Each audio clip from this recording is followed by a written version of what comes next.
Good morning, colleagues. Today is January 22, and you know how we all remember where we were and what we were doing when really significant events happened. For me, one of those days was November 22, 1963. For those of you that are old enough, and many of you aren't, we clearly remember where we were when the news of JFK's assassination broke. Another time that all of you probably do remember is the tragedy at the World Trade Centers on September 11, 2001. But 42 years ago, on January 22, I have another one of those memories. I was lying in a hospital bed, recuperating from a broken ankle suffered while trying to play basketball at the Oskaloosa YMCA. That night, as I was watching the evening news, I learned that the Supreme Court had eliminated the abortion laws of all 50 states in a decision we know as Roe v. Wade. I was shocked and puzzled then, and today, 42 years later, I'm still shocked and I'm still puzzled. This morning, I want to read two quotes from significant women. The first quote is from Norma McGorvey, who we all know as Jane Roe, the plaintiff in that historic court decision in 1973. By 1995, Norma McGorvey had become a member of the pro-life movement and now supports making abortion illegal in all 50 states. Here are Jane Roe's words from 1998. I was sitting in Operation Rescue offices when I noticed a fetal development poster. The progression was so obvious. The eyes were so sweet. It hurt my heart just looking at them. I ran outside, and finally it dawned on me.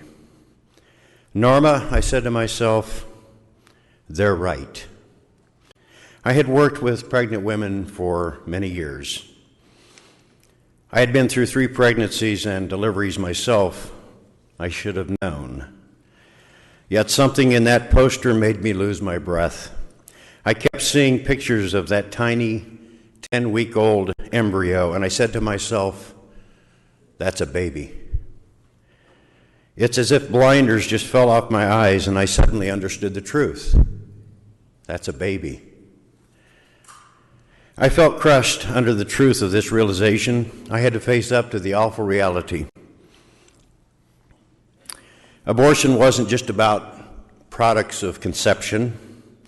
It wasn't about missed periods. It was about children being killed in their mother's wombs. All those years I was wrong. Signing that affidavit, I was wrong. Working in an abortion clinic, I was wrong. No more of this first trimester, second trimester, third trimester stuff.